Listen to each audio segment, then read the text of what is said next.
Hello guys, current affairs funda में आप सभी का स्वागत है। मैं हूं आपके साथ अभिषेक शर्मा और आज के इस वीडियो सेशन में हम 19 अप्रैल तक के सभी इंपॉर्टेंट करंट अफेयर्स कवर करने वाले हैं। हमेशा की तरह आप इस वीडियो को अंत तक जरूर देखिएगा। आज भी आपको काफ़ी कुछ जानने के लिए मिलेगा। सेशन की शुरुआत करने से पहले आप सभी को बताना चाहूँगा, यदि आप हमारे daily current affairs PDF, weekly PDF, monthly PDF और हर महीने के banking and economic awareness PDF चाहते हैं तो करंट अफेयर्स फंडा का 1 मेंबरशिप प्लान आप ज्वाइन कर सकते हैं, जिसका लिंक आपको वीडियो के डिस्क्रिप्शन में या फिर फर्स्ट कमेंट में मिल जाएगा। आपको बता दें, इस 1 मेंबरशिप प्लान के तहत जितना भी हमारा पीडीएफ कंटेंट है वो हम आपको 1 साल तक के लिए प्रोवाइड कराते हैं, जिसे आप डाउनलोड कर सकते हैं, प्रिंट आउट भी निकलवा सकते हैं।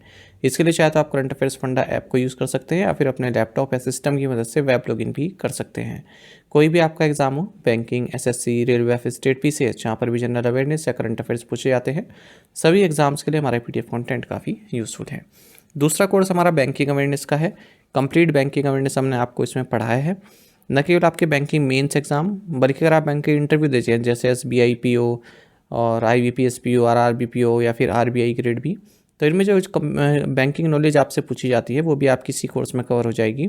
साथ ही साथ SSC, railway, state PCS exams में इंडियन इकोनॉमी से जो क्वेश्चंस पूछे जाते हैं, जैसे जीडीपी के कंसेप्ट पर क्वेश्चन हर बार पूछे जाते हैं और 5 ईयर प्लानिंग पर क्वेश्चन अब तक पूछे जा रहे हैं। नीति आयोग पर क्वेश्चंस पूछते हैं अब।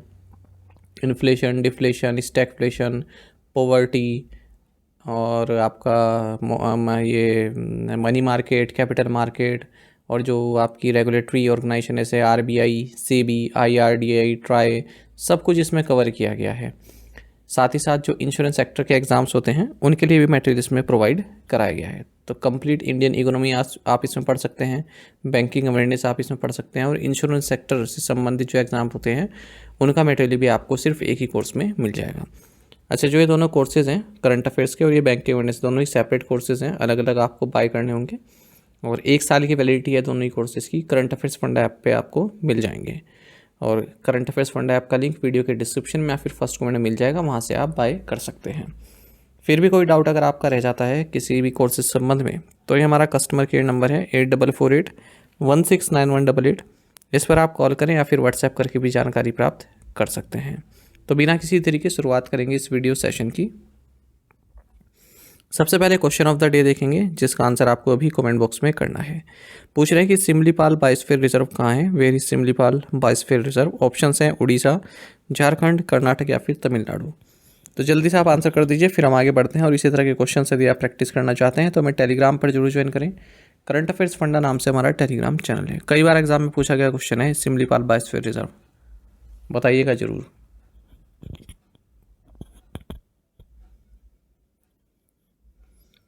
Who did justice Sanjiv Khanna recommend as the next chief justice of India? न्यायमूर्ति संजीव खन्ना ने भारत के अगले मुख्य न्यायाधीश के रूप में किसे अनुशंसित किया है या रिकमेंड किया है? ऑप्शंस आपके सामने हैं। सही आंसर ऑप्शन है BR Gavai. Chief justice of India Sanjeev Khanna ये 13 मई को रिटायर होने वाले हैं और नेक्स्ट चीफ जस्टिस के लिए इन्होंने जस्टिस BR गवई का नाम आगे किया है गवर्नमेंट ऑफ इंडिया को। और justice BR Gavai 52nd chief justice of India होंगे, 52वें चीफ जस्टिस होंगे भारत के। और सुप्रीम कोर्ट में जज बने थे 24 मई 2019 को। हालांकि रिटायर भी इसी साल हो जाएंगे 23 नवंबर 2025 को। तो इनका कार्यकाल 6 मंथ से थोड़ा सा ज़्यादा का रहेगा चीफ जस्टिस ऑफ इंडिया के तौर पर।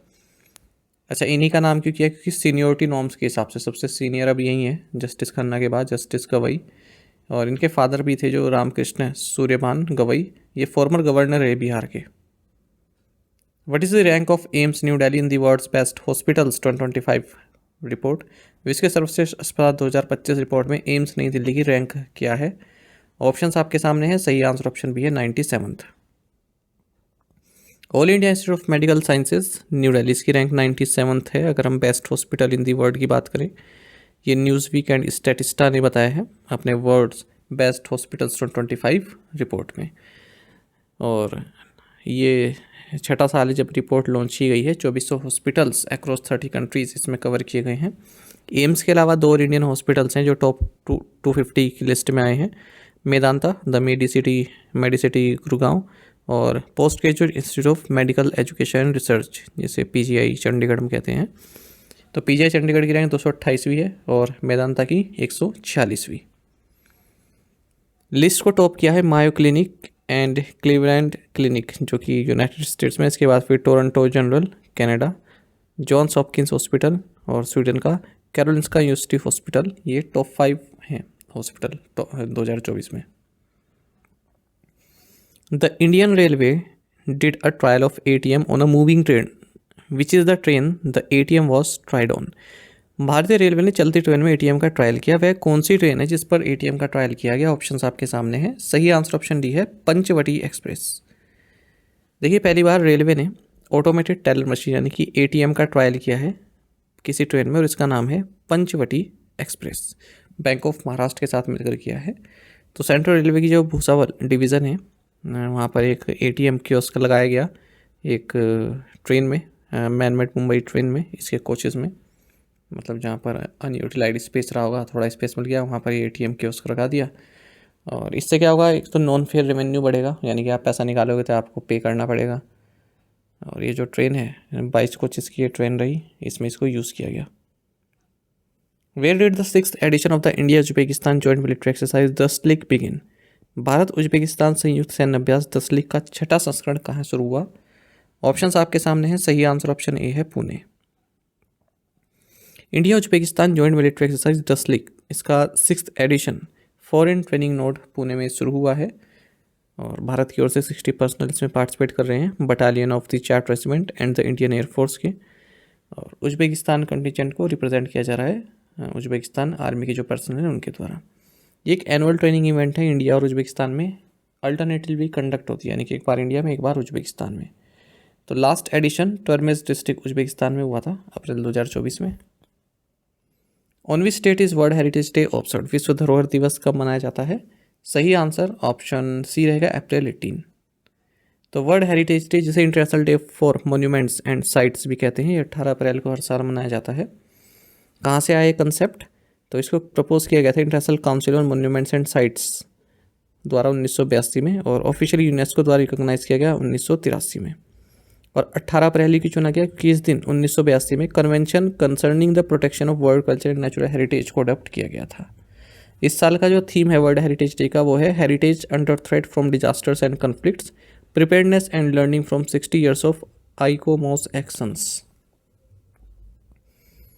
भारत में 43 यूनेस्को वर्ल्ड हेरिटेज साइट्स हैं, आप जानते होंगे। Who has been elected as the vice chairperson of Indian weight lifting federation athletes commission. भारतीय भारोत्तोलन महासंघ एथलीट आयोग के उपाध्यक्ष के रूप में किसे चुना गया है? सही आंसर ऑप्शन सी है Mirabai Chanu. Olympic silver medallist है मीराबाई चानू, और इन्हें चेयरपर्सन नियुक्त किया गया है athletes commission of the Indian weight lifting federation का। साथ ही Commonwealth Games gold medalist S Satish Kumar, इन्हें वाइस चेयरपर्सन नियुक्त किया गया है। 4 साल की इनकी अपॉइंटमेंट रहने वाली है। इंडियन वेट लिफ्टिंग फेडरेशन की अगर हम बात करें तो वेट लिफ्टिंग की रिस्पॉन्सिबल एजेंसी है भारत में, हेडक्वार्टर्स न्यू दिल्ली में है। करंट प्रेसिडेंट इसके सहदेव यादव हैं। इसी तरह का एक और क्वेश्चन देख लीजिए स्पोर्ट्स से संबंधित। स्किल ऑनलाइन गेम्स फेडरेशन ने कोनेरू हम्पी, जो कि इंडिया की youngest ever women grand master हैं, इन्हें ब्रांड एम्बेसडर नियुक्त किया है। What is the theme for the world hemophilia day 2025? विश्व हीमोफीलिया दिवस 2025 का विषय क्या है? सही आंसर ऑप्शन डी है access for all, women and girls bleed too. World hemophilia day 17 अप्रैल को मनाया जाता है 2025 में। इसका थीम रहा access for all, women and girls bleed too. तो एक जेनेटिक ब्लीडिंग डिसऑर्डर है जहाँ पर ब्लड की क्लोटिंग नहीं हो पाती सही से, मतलब जितनी होनी चाहिए, नॉर्मल जितनी नहीं हो पाती, और ब्लड जो है काफ़ी मात्रा में बह जाता है। क्लोटिंग होनी ज़रूरी है अगर ब्लड को रोकना है। वर्ल्ड पार्किंसंस डे, ये 11 अप्रैल को मनाया जाता है। ये भी महत्वपूर्ण डे है।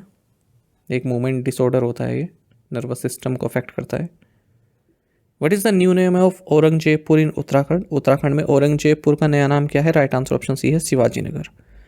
आपको मालूम होगा हाल ही में उत्तराखंड के चीफ मिनिस्टर पुष्कर सिंह धामी ने एक अनाउंसमेंट की है कि 15 जगह जो हरिद्वार, देहरादून, नैनीताल, उधम सिंह नगर डिस्ट्रिक्ट में, इनका नाम चेंज किया गया। इस तरह के नाम चेंज पूछ लेते हैं, खास करके उत्तराखंड या उत्तर प्रदेश वाले एग्जाम्स में तो पूछ सकते हैं। तो हमारा क्वेश्चन था औरंगजेबपुर से संबंधित, तो शिवाजी नगर इसका नाम किया गया। इसी तरह से आप देख सकते हैं 90 नंबर मियाँ वाला है, इस पर काफ़ी कंट्रोवर्सी हुई, तो इसका नाम रामजी वाला रखा गया है। गाजीवाला का नाम गाजीवाली का नाम आर्यनगर रखा गया है। चांदपुर का ज्योतिबा फूले नगर रखा गया है। अब्दुलपुर का दक्ष नगर रखा गया है। इसी तरह से नवाबी रोड, ठीक है, सुल्तानपुर पट्टी नगर पंचायत, महाराष्ट्र गवर्नमेंट ने भी हाल ही में खुलताबाद, जहाँ पर कि औरंगजेब की टोम है, इसका नाम रत्नापुर कर दिया है। By what percentage has the material cost for mid day meals been increase under the PM Poshan scheme? PM Poshan योजना के तहत मध्याह्न भोजन की सामग्री लागत में कितने प्रतिशत की वृद्धि की गई है? सही आंसर ऑप्शन सी है 9.5%। मटेरियल कॉस्ट जो है, जिसके तहत मतलब जो मिड डे मील दिया जाता है स्कूल चिल्ड्रन को पीएम पोषण स्कीम के तहत, इसको 9.5% बढ़ा दिया गया है और इसके वजह से एडिशनल कॉस्ट 954 करोड़ रुपए की सरकार पर आने वाली है 2025-26 फाइनेंशियल ईयर में। पीएम पोषण एक सेंट्रली स्पॉन्सर्ड स्कीम है, ठीक है। सेंट्रल स्पॉन्सर मतलब सेंटर स्टेट के इसमें दोनों का ही इसमें योगदान रहता है। हॉट कुक मील प्रोवाइड कराया जाता है 11 करोड़ स्टूडेंट्स को, क्लास 1 to 8 के जो होते हैं government and government aided schools में। Nobel prize laureate Vargas Llosa who recently passed away was from which country? Nobel पुरस्कार विजेता वर्गास लोसा, जिनका हाल में निधन हो गया, वो किस देश से थे? पेरू से थे। तो Peruvian literature Nobel prize laureate Vargas Llosa, इनका निधन हो गया 89 की एज में, पेरू की कैपिटल लीमा में, और इन्हें नोबेल प्राइज़ मिला था लिटरेचर के साल 2010 में। और ऑब्वियसली देख लेते हैं, जानी मानी कथक एक्सपोनेंट एंड कोरियोग्राफर कुमुदनी लाक्षायन का भी निधन हो गया 95 की एज में। खामते सिफांडोन, ये फॉर्मर प्रेसिडेंट रहे हैं लाओस के, इनका भी निधन हो गया है 101 की एज में। Former Malaysian PM Abdullah Ahmad Badawi, इनका भी निधन हो गया 85 की एज में। टू द पॉइंट क्वेश्चन और उनके आंसर्स देख लेते हैं। Where was the second national horticulture expo 2081 held? Answer is Nepal. In which country is the Mandalay international airport located? Myanmar. इन विच country has fugitive diamond businessman Mehul Choksi been arrested? Belgium.